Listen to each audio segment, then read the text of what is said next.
Hello everyone, I am very glad that you're joining this story. Subscribe, like and comment. Enjoy the story, smile more often. The baby shower was held in the most expensive restaurant in town. Crystal chandeliers, white tablecloths, the scent of fresh roses filling the air. My sister, glowing with joy, stood at the center of it all, surrounded by friends and family. But when I arrived, there was no seat for me. She glanced at me, barely hiding her smirk. "Why don't you try that dirty pub across the street?"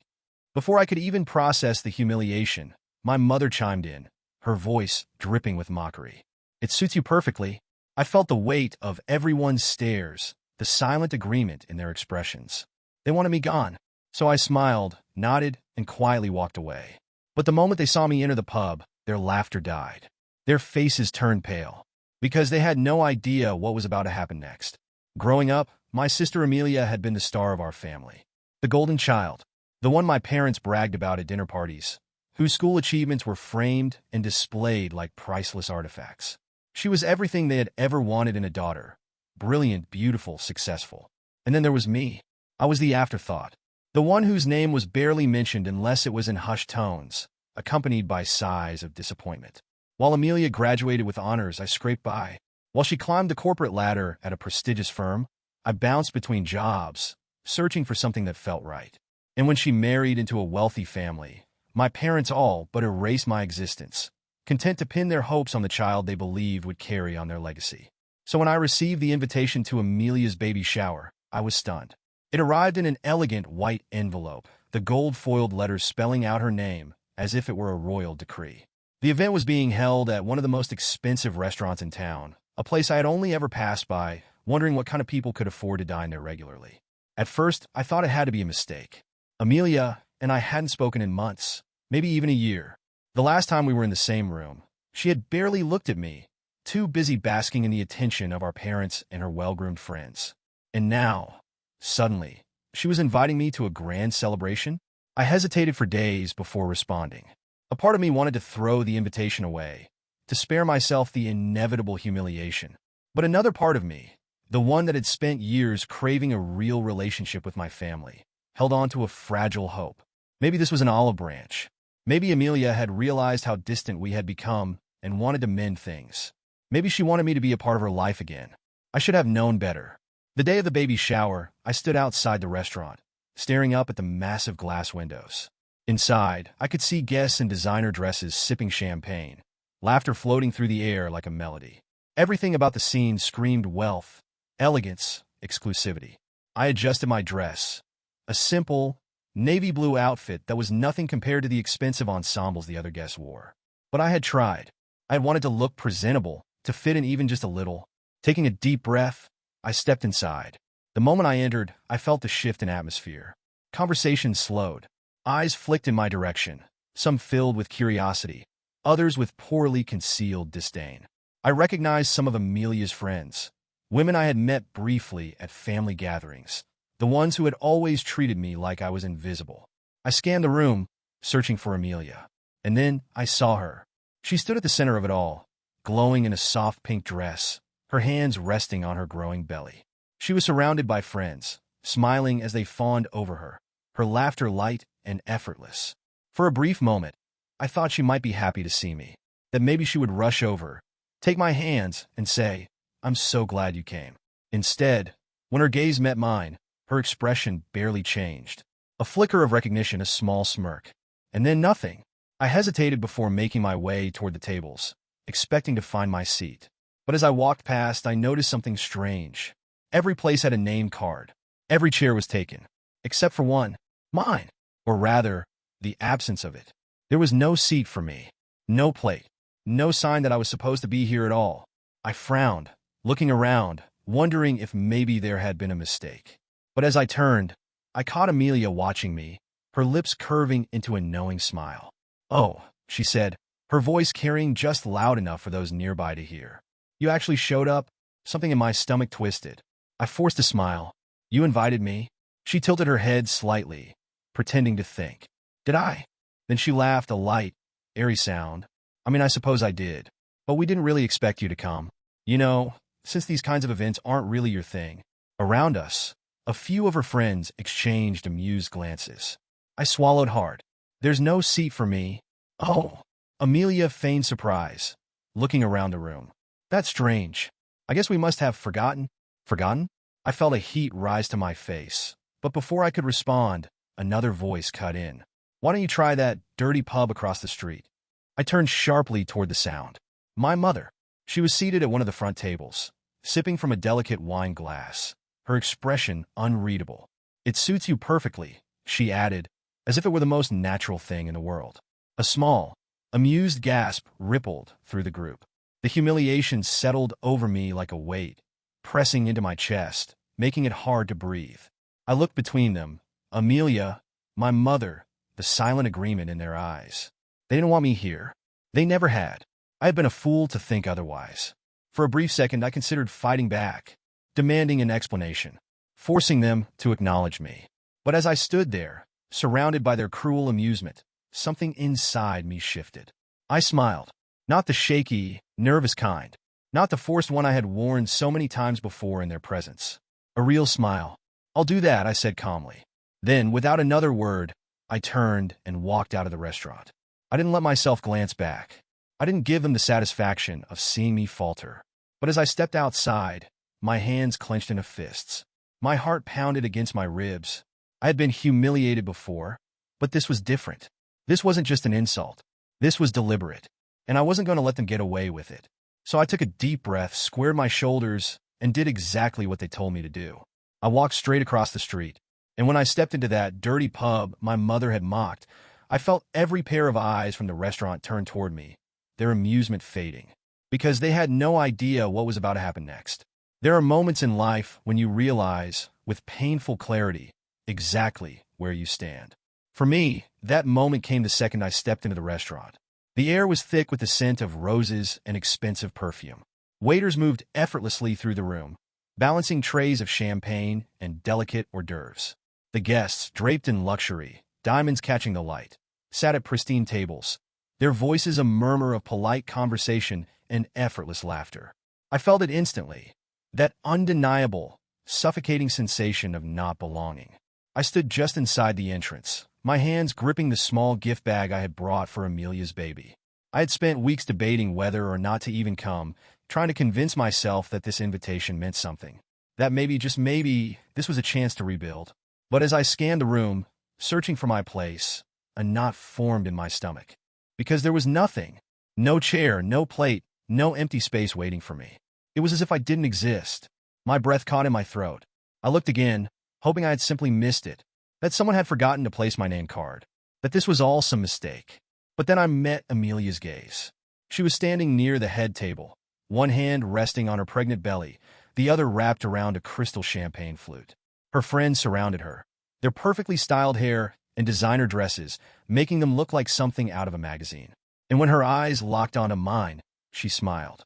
Not the warm, welcoming kind, the kind that sent a chill down my spine. "Oh," she said, her voice carrying across the room as she tilted her head. "We didn't think you'd actually show up." The conversations around us quieted. A few guests turned, their curious eyes flickering toward me. I swallowed hard, forcing my voice to remain steady. "You invited me." Amelia's lips twitched. "Did I?" She let out a soft, amused laugh. "I suppose I did, but you never come to these things, so we just assumed. Well, I didn't know. Or maybe I did, and I just didn't want to admit it." I could feel the weight of their stares, the judgment in their eyes as they looked me up and down. I had made an effort, carefully picking out a dress that, while not designer, was elegant and presentable. But next to them, I might as well have been wearing a garbage bag. "Where should I sit?" I asked, trying to keep my voice neutral. Another glance around the room. Another flicker of false surprise. "Oh," Amelia said, dragging out the word. "That's strange." She turned to one of her friends, pretending to be confused. "Did we forget a seat?" A chorus of soft giggles. I forced myself to stand still, to keep my face blank, even as my stomach twisted. There was no mistake, no oversight. This was deliberate. And then, before I could even process the full weight of my humiliation, my mother's voice cut through the air. "Why don't you try that dirty pub across the street?" I turned toward her. She was seated at one of the best tables, a glass of wine in her manicured hand, her expression unreadable. It suits you perfectly, she added, taking a slow sip. The words hit me like a slap. I stared at her, at Amelia, at the people around them, their amusement barely hidden, their eyes watching me like I was some form of entertainment. And for the first time in my life, I saw them for exactly what they were. Cruel. This wasn't just about a forgotten chair. This wasn't about a misunderstanding. This was meant to humiliate me. They had invited me here to remind me that I didn't belong, to mock me, to put me in my place. A part of me wanted to fight back, to demand respect, to scream at them for treating me like I was nothing. But then, something inside me shifted. I smiled. It was small at first, just a twitch of my lips. But then it grew, steady, unwavering. I straightened my shoulders, forcing my body to relax. And then, in the calmest voice I could manage, I said, "I'll do that." Amelia blinked. The laughter around us faltered, just for a second, as if they hadn't expected me to take their insult in stride. I turned on my heel and walked out of the restaurant. Not hurried, not ashamed, with confidence. But as I stepped outside, the cool evening air hitting my skin, I felt something else. A quiet, simmering rage. I had spent my whole life trying to earn their approval, trying to prove that I was worth something. And for what? To be treated like a joke? To be reminded that, in their eyes, I was less than them? No, not anymore. I glanced across the street. The pub sat there, unassuming, its neon sign flickering in the dim light. And then, without hesitation, I walked toward it. I felt their eyes on me from the restaurant windows. I felt their laughter dying in their throats, because they had no idea what was about to happen next. I could have fought back. I could have demanded an explanation, called out their cruelty, made a scene in the middle of that glittering restaurant. But what would have been the point? My sister and my mother had already decided who I was to them. An embarrassment, an outsider, someone unworthy of their time. So I didn't give them the satisfaction of seeing me break. Instead, I smiled. A small, knowing smile. The kind that unnerved people who expected tears. I nodded once, as if I were agreeing with some unspoken truth. And then, without another word, I turned and walked away. As I stepped out of the restaurant, the cool evening air hit my skin like a slap. I let out a slow, steady breath, keeping my posture straight, my movements controlled. But inside, I was burning. I could feel the sting of humiliation clinging to me, wrapping around my chest like a vice. My hands clenched in a fist at my sides, nails digging into my palms. I wanted to scream. I wanted to cry. But I refused. If they wanted to treat me like an outsider, fine. I would play along. I lifted my chin and turned my gaze across the street. The pub sat there, small and unassuming, a neon sign flickering above the door. It wasn't flashy. It wasn't elegant. It didn't have chandeliers or expensive wine lists. But it had something else, something they didn't expect. Without hesitation, I crossed the street. My heels clicked against the pavement, the only sound filling the brief moment of silence that stretched between the two buildings. As I reached the entrance, I hesitated for only a second, not out of doubt, but out of something else, a shift in power, because I could feel them watching me. Through the large glass windows of the restaurant, I could see the guests turning their heads. My mother's wine glass hovered just below her lips. Amelia's smile had frozen in place. Her friends exchanged glances, their amusement beginning to falter. They had expected me to leave, to disappear, tail between my legs. But I wasn't leaving. I was walking straight into the place they had mocked. And something about that made their laughter die. I pushed open the heavy wooden door and stepped inside. The second I entered the pub, the atmosphere shifted. It wasn't silent, not exactly, but there was a noticeable pause. Conversation slowed. A few heads turned in my direction. The bartender, a tall man with graying hair, glanced up from where he was polishing a glass. For a moment, I wasn't sure what to expect. Then, something surprising happened. A grin spread across the bartender's face. "Well, well," he said, setting the glass down. "Look who finally decided to come back." A few murmurs of agreement rippled through the room. Some of the patrons turned to look at me, not with curiosity, but with familiarity, recognition. And just like that, I felt it, belonging. Not the forced, conditional kind my family had dangled in front of me my whole life. Not the kind you had to dress up for, to perform for. The real kind. I smiled, genuinely this time. "Hey, Jack," I said, stepping toward the bar. Jack let out a chuckle, reaching under the counter to pull out a glass. "Didn't think we'd see you tonight." I shrugged, sliding onto one of the bar stools. Change of plans? From across the street, I could still feel their eyes on me. I didn't have to turn around to know they were watching. The restaurant had gone quiet. Their carefully curated evening had just been thrown off course, and they didn't understand why. Because they had never bothered to know me. They had never asked where I spent my time, where I felt comfortable, where I actually belonged. If they had, they would have known that this pub, the very place they had sneered at, wasn't some random dive bar to me. I had history here, and now they were about to find out exactly what that meant. The moment I stepped fully inside, the air changed. Not in the suffocating way it had in the restaurant, where judgment clung to me like perfume, but in a way that felt right. The pub was dimly lit, the glow from hanging Edison bulbs casting a warm amber hue across the room. It was nothing like the pristine restaurant across the street with its stiff white tablecloths and muted conversation. This place was rougher, sure, but it wasn't dirty. It was alive. The kind of place where stories were shared over cold beer, where laughter rang freely, where no one cared about designer labels or perfectly rehearsed social graces. And the moment they saw me, I knew I belonged here. Behind the bar, Jack looked up from where he was wiping down a whiskey glass. His graying beard twitched with amusement as he took me in. Then a slow, knowing grin spread across his face. Well, he said, setting the glass down. Look who's back. I smiled. Miss me? He let out a deep chuckle. Haven't seen you in a while. Figured you moved on to bigger and better things. A few of the regulars turned, nodding in my direction. Some of them even raised their glasses, murmuring their greetings. It was subtle, but it was enough. Because this wasn't just any pub. This was my place. I had spent years coming here, long before Amelia's baby shower, long before my family had made it clear that I was nothing more than an afterthought. Back when I was figuring out who I was, trying to carve out a life for myself beyond their expectations. This pub had been my sanctuary. While Amelia had spent her nights at glamorous events and upscale lounges, I had been here, learning, growing, building something of my own. And now, the people across the street, the ones who had dismissed this place, mocked it, were about to find out exactly why that mattered. I slid onto a bar stool, setting my small gift bag on the counter. Jack raised an eyebrow. Special occasion? I huffed out a laugh, glancing toward the window. Through the glass, I could see the restaurant still buzzing with activity, but something had changed. The laughter wasn't as carefree. The movements weren't as relaxed. They were still watching me. I turned back to Jack. You could say that. He didn't press, just nodded and reached for a bottle. Whiskey, make it a double. Jack poured the drink smoothly, sliding it toward me with a practiced ease. I wrapped my fingers around the glass, letting the familiar warmth of the place settle over me. And then, as if on cue, the restaurant door across the street swung open. I didn't have to turn around to know who it was.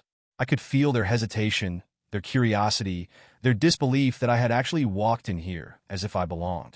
Because to them, this place was beneath me. To me, it was home. I lifted my glass and took a slow sip, letting the rich burn of whiskey settle on my tongue. Jack leaned in slightly, lowering his voice. Friends of yours? I finally glanced over my shoulder. Standing just outside the restaurant was Amelia, her perfectly styled hair catching the light, her expression carefully blank. Next to her, my mother had that same unreadable look on her face, the one she wore whenever she was trying to calculate her next move. Behind them, a few of Amelia's friends had wandered closer to the window, their curiosity getting the best of them. And that's when it hit me. They weren't just watching me. They were nervous. This wasn't amusement anymore. This wasn't them simply enjoying their cruelty. This was something else. I turned back to Jack and smiled. Not exactly. He let out a low chuckle. Then this should be interesting. I took another sip of my drink, savoring the moment. Because for the first time in my life, I had the upper hand, and I had every intention of using it. For years, I had been the family disappointment.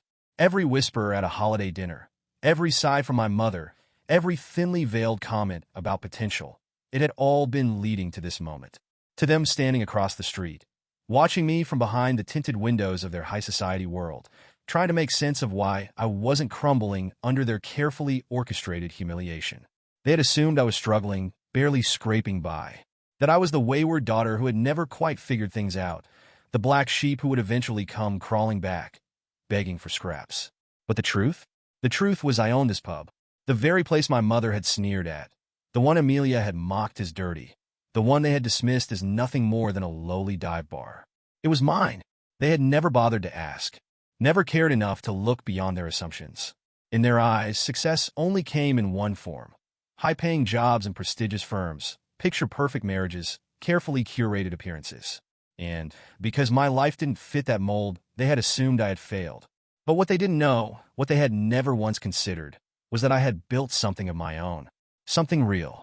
Jack set another drink in front of me, his eyes twinkling with something close to amusement. They're still watching. I didn't even have to turn around. I could feel it. They're trying to figure it out, I said, swirling the amber liquid in my glass. Jack smirked. You gonna let them? I exhaled slowly, weighing my options. I could let them stew in their confusion, leave them to whisper amongst themselves, let them return to their pristine little world with nothing but speculation. Or I could give them a reason to regret ever underestimating me.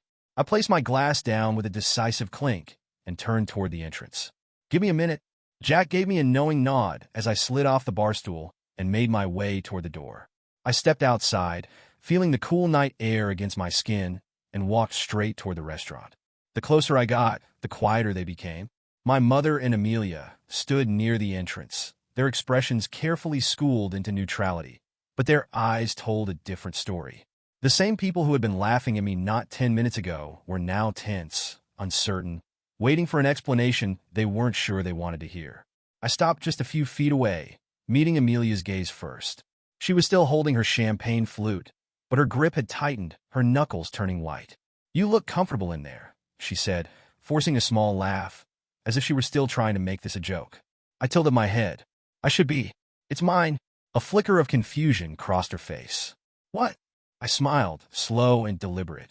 The pub. The one you and Mom were so eager to mock.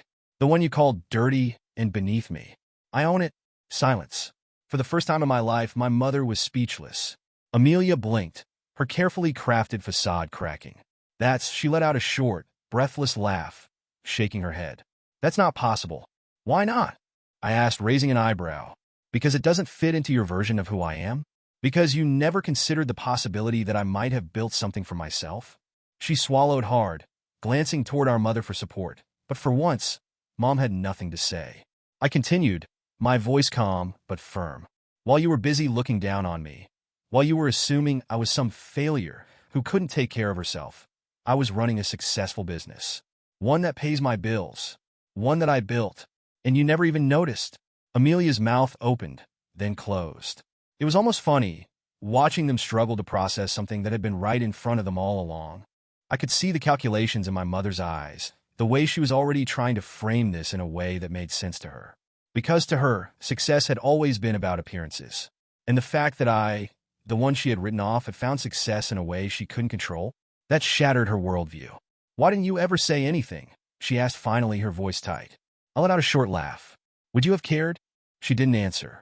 And that told me everything I needed to know. Amelia took a step forward, still grasping for control. So what? You run a bar. That doesn't mean... I cut her off with a sharp smile. No, Amelia. I own a bar.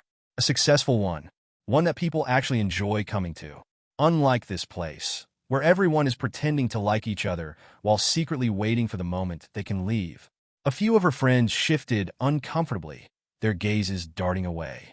I turned toward my mother, leveling her with a steady look. You told me this place suited me. And you know what? You were right. It does suit me. Because unlike you, I don't spend my life pretending to be someone I'm not. Her jaw tightened. For the first time in years, I had rendered her completely powerless. And it felt incredible. I could have ended it there. I could have walked away, left them standing in their stunned silence, let them stew in their own arrogance. But I wanted to make one thing very, very clear. I took a step back, nodding toward the restaurant. You all enjoy the rest of your evening. Then, with a smirk, I added, I have business to attend to. And with that, I turned on my heel and walked back across the street. Back to my place. Back to the life I had built without them. And this time, I didn't feel even an ounce of regret. The moment I stepped back inside the pub, I let out a slow breath.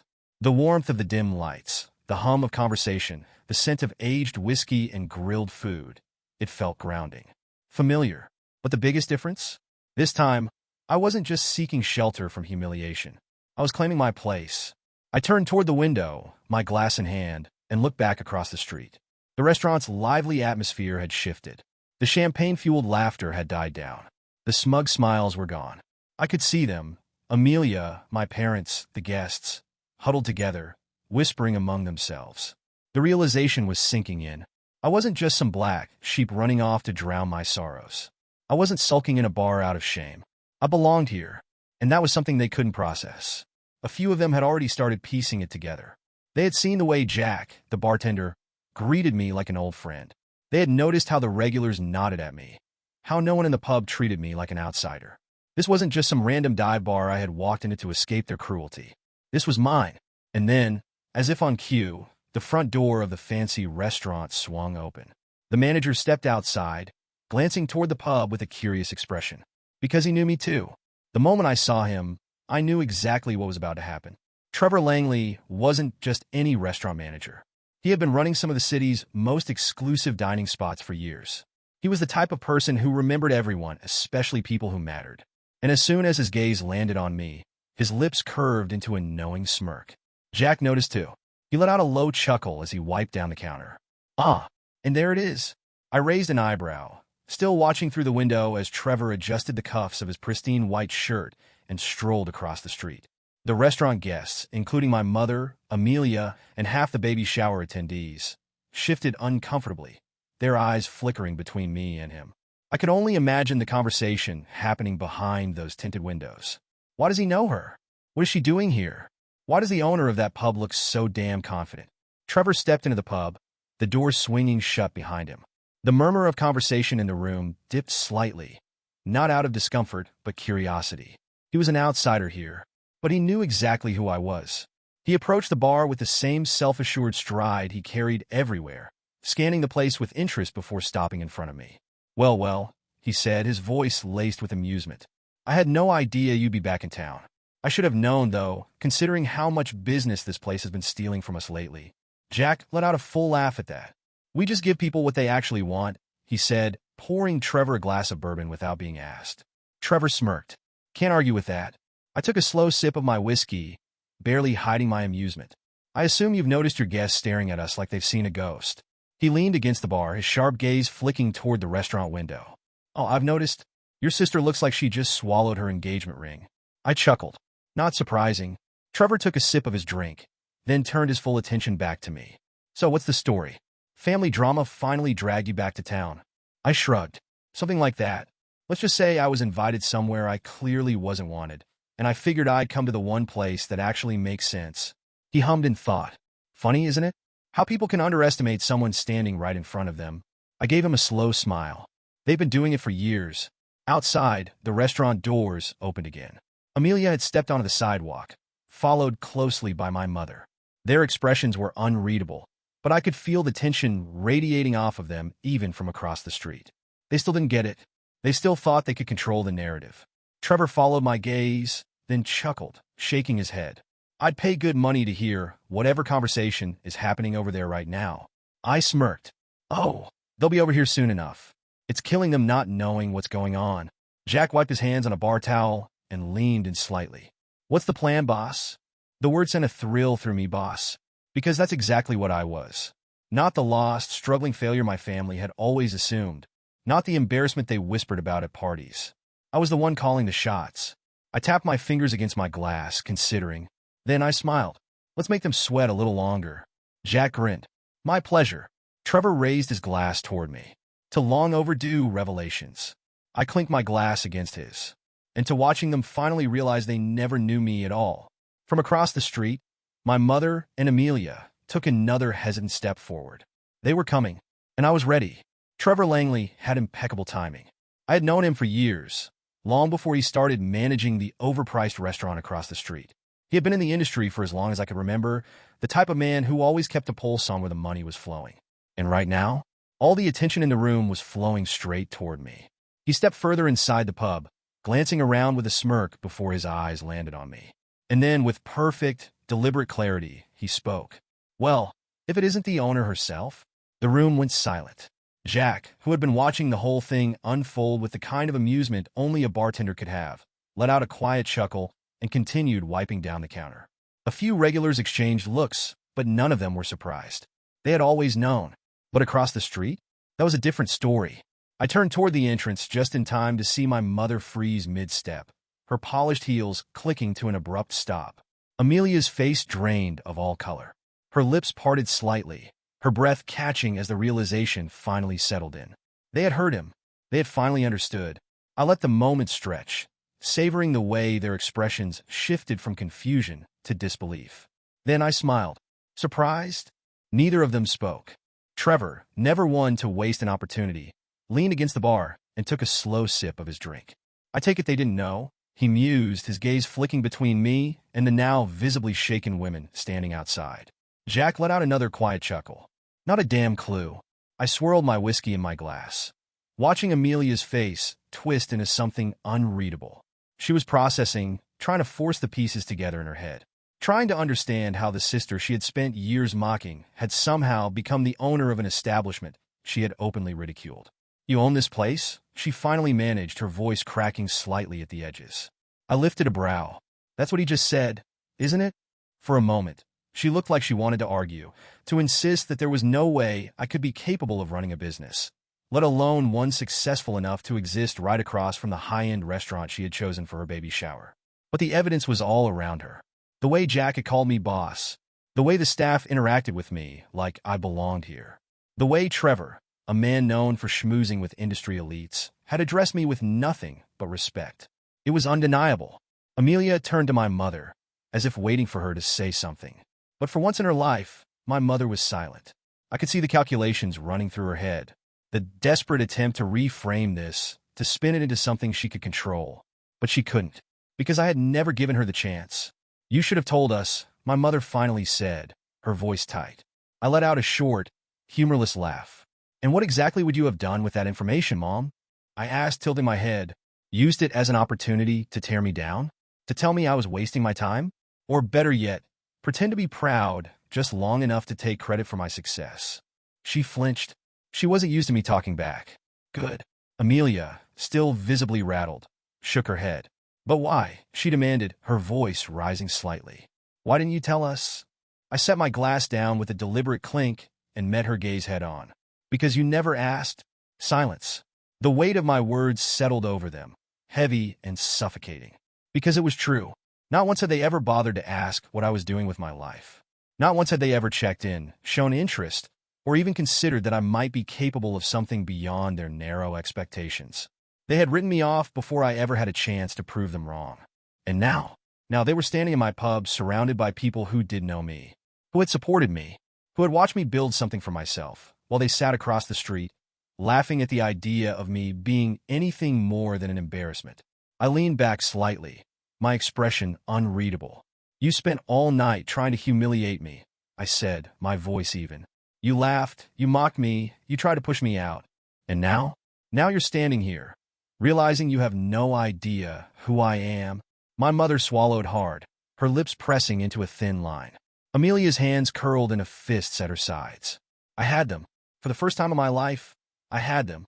Trevor, clearly enjoying the show, turned toward me and lifted his glass. "Well, this has been thoroughly entertaining," he mused. "But I think I'll let you handle this one, boss." He clinked his drink against mine before pushing off the bar and strolling toward the door, tossing a polite nod toward Amelia and my mother as he left. Jack leaned in slightly, lowering his voice so only I could hear. "They gonna leave? Or are we gonna have to kick them out?" A smirk tugged at my lips. "Give it a minute." Amelia let out a sharp breath. "You think you're better than us now?" she snapped. I arched a brow. "I think I finally know my worth." She looked like she wanted to scream. My mother looked like she wanted to disappear. I gave them both one last look, then turned back toward the bar. "You can stay or go," I said over my shoulder. "But I have nothing else to say to you." And just like that, I dismissed them, the same way they had dismissed me for years. Jack gave a low whistle, shaking his head. Damn, that was cold. I picked up my drink, taking a slow sip. They deserved it. Across the street, I could see the baby shower guests watching, still whispering amongst themselves. Some of them looked entertained. Others looked horrified. And my mother and sister? They were still standing there, shell-shocked, struggling to process a reality they had never prepared for. Because for the first time in their lives, they weren't the ones holding the power. I was. And I had never felt stronger.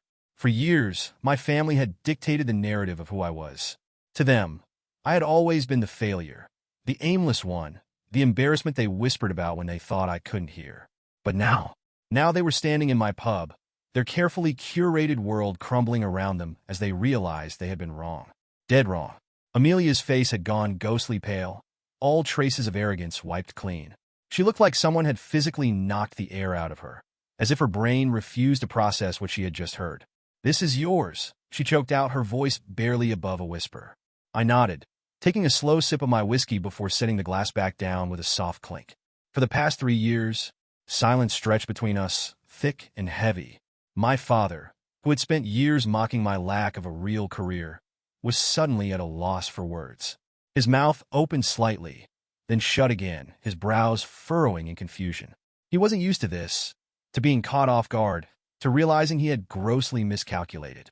My mother, who had dismissed me time and time again, looked like she had just swallowed something sour. Her lips were pressed so tightly together they were turning white, her entire posture rigid with barely concealed discomfort. And Amelia? She looked like she wanted to sink through the floor. I could see the struggle playing out in real time, the way her mind was scrambling to reframe this, to turn it into something she could control. She had spent so long looking down on me that the idea of me owning something successful, something real, something she had just openly mocked, was unbearable. "You're lying," she blurted out. I tilted my head. Why would I lie? Amelia's hands curled into fists at her sides, her voice rising in desperation. "Because it doesn't make sense. You don't own businesses. You barely even finished school." A few of the regulars at the bar exchanged looks, their amusement barely concealed. Jack let out a low chuckle from behind the counter, shaking his head as he wiped down a glass. I leaned forward slightly, letting my gaze settle on her. "You never asked what I was doing with my life, Amelia," I said evenly. "You just assumed I was failing." She faltered, because that was the truth. She had never once asked about my career, my goals, my successes. None of them had. It had been easier to assume I was struggling than to accept the possibility that I had built something without them.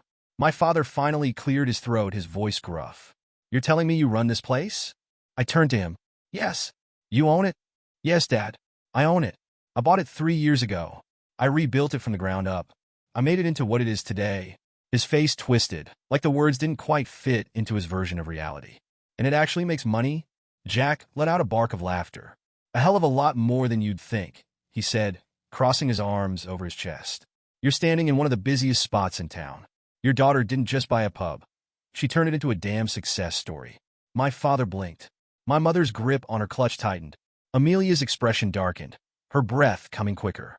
"That's not possible," she muttered, shaking her head. It's not possible." I shrugged. "And yet here we are." She let out a sharp, humorless laugh, turning to our mother as if searching for support. "Mom, say something?" My mother inhaled sharply, composing herself in record time. And then she looked at me, her eyes cold. "So this is why you never visit," she said, her voice low. "You've been playing bartender instead of being with your family." I laughed. Actually laughed.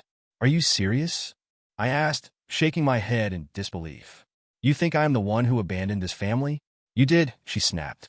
"You shut us out. You never told us what you were doing. You shut me out." I cut in, my voice steady but sharp. "You made it very clear I wasn't wanted. You all did. And now that you've realized I'm not the failure you assumed I was, you're scrambling to twist it into something ugly." My mother's nostrils flared. Amelia let out another choked laugh. "You're still bitter. That's what this is, isn't it? You've been sitting here, festering, waiting for the moment you could rub this in our faces." I let out a slow breath, studying her carefully. And then I smiled. "Actually," I said, voice light, "I didn't plan any of this." "You did." She frowned. "What?" I gestured around the pub. "I didn't drag you here. I didn't force you to mock this place, to laugh at me, to humiliate me in front of your friends. You did that.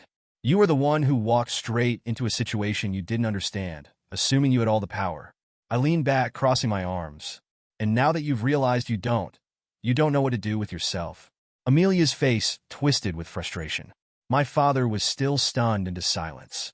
My mother looked like she wanted to strangle someone. Jack, never one to waste a good moment, cleared his throat. "Another drink, boss?" I turned back toward him, nodding. "Yeah, I think I'll stay a while." Amelia scoffed, turning toward the door. "Come on, Mom, Dad, let's go. We don't need to sit here and listen to this." But neither of them moved. And that's when I realized, deep down, they knew.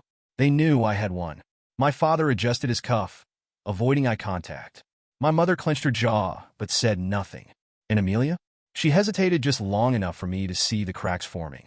Because no matter how much she wanted to deny it, no matter how much she wanted to spin the situation, she had lost. I had built a life without them, and they couldn't stand it.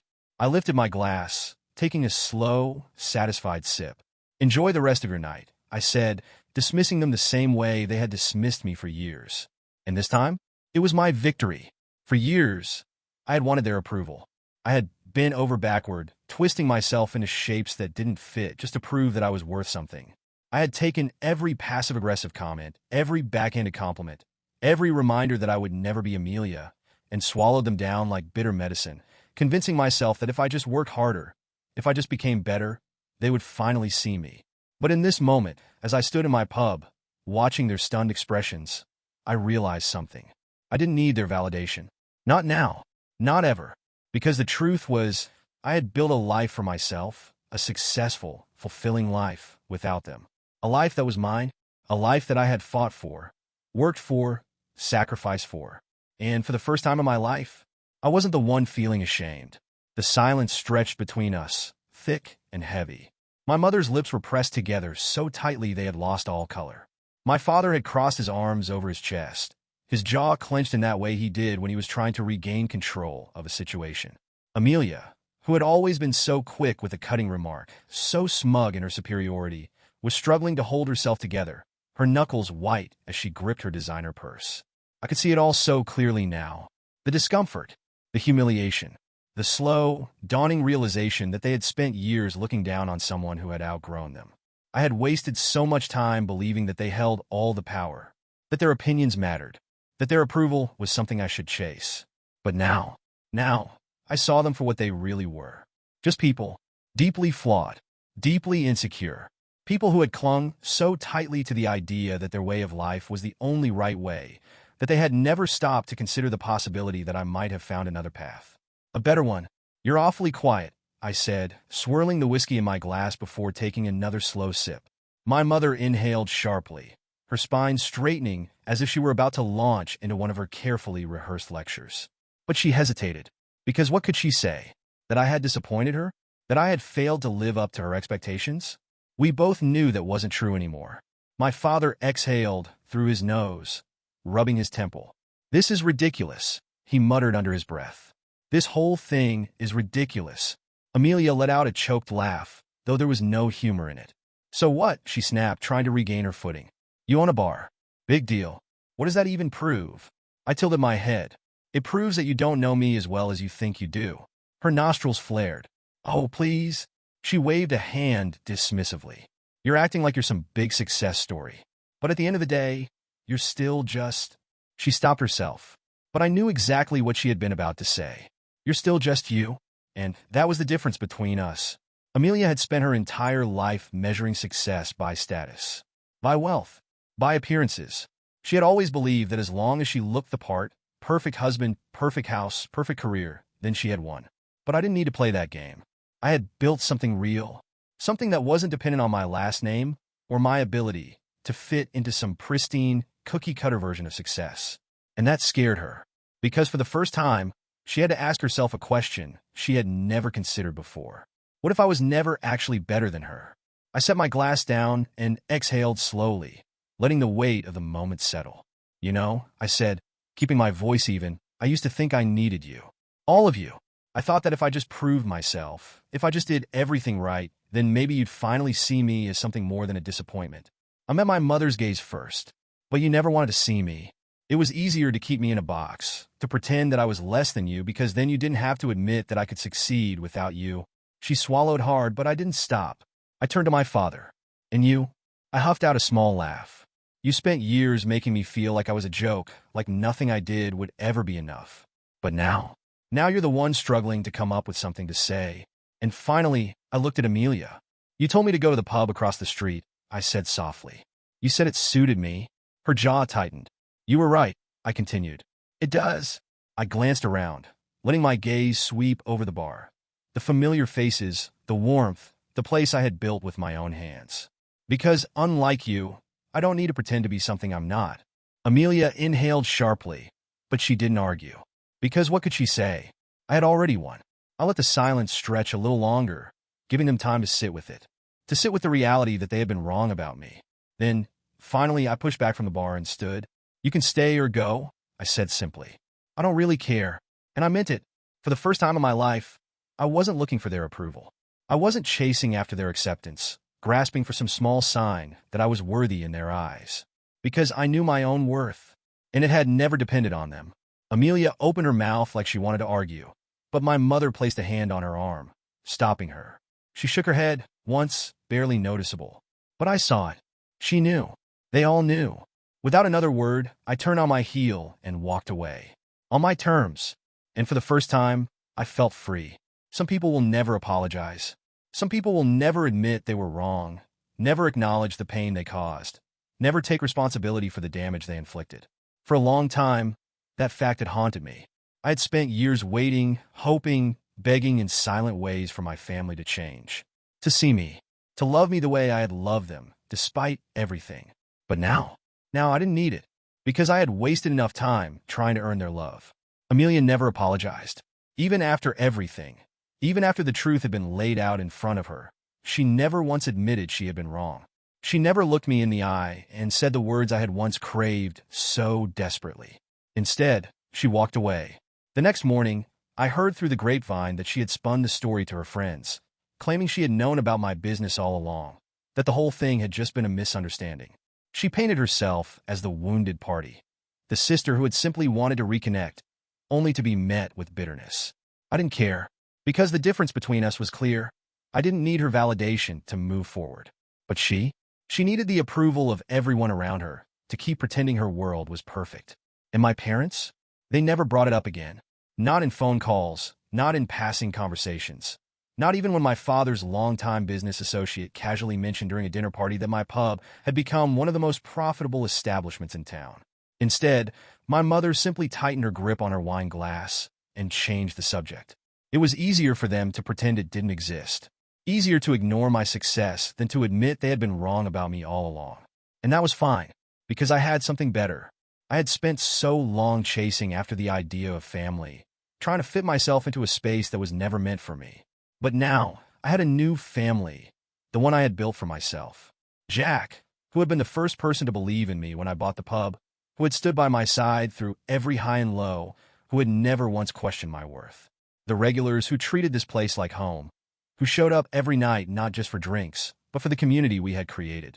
Trevor, who, despite his fancy restaurant connections, always found his way back here at the end of the night, sipping whiskey with a knowing smirk, reminding me that success had nothing to do with appearances and everything to do with substance. These people, they weren't bound to me by blood, but they were more family than my own had ever been, and that was all I needed. As I walked back into the pub that night, the weight I had been carrying for years finally lifted. Jack smirked as I slid back into my usual seat at the bar. "So," he said, pouring me another drink. "How does it feel?" I exhaled slowly, letting the moment settle around me. The warmth of the room, the hum of conversation, the quiet knowledge that I had finally broken free from the expectations that had once suffocated me. "It feels," I said, wrapping my fingers around the glass, "like I can finally breathe."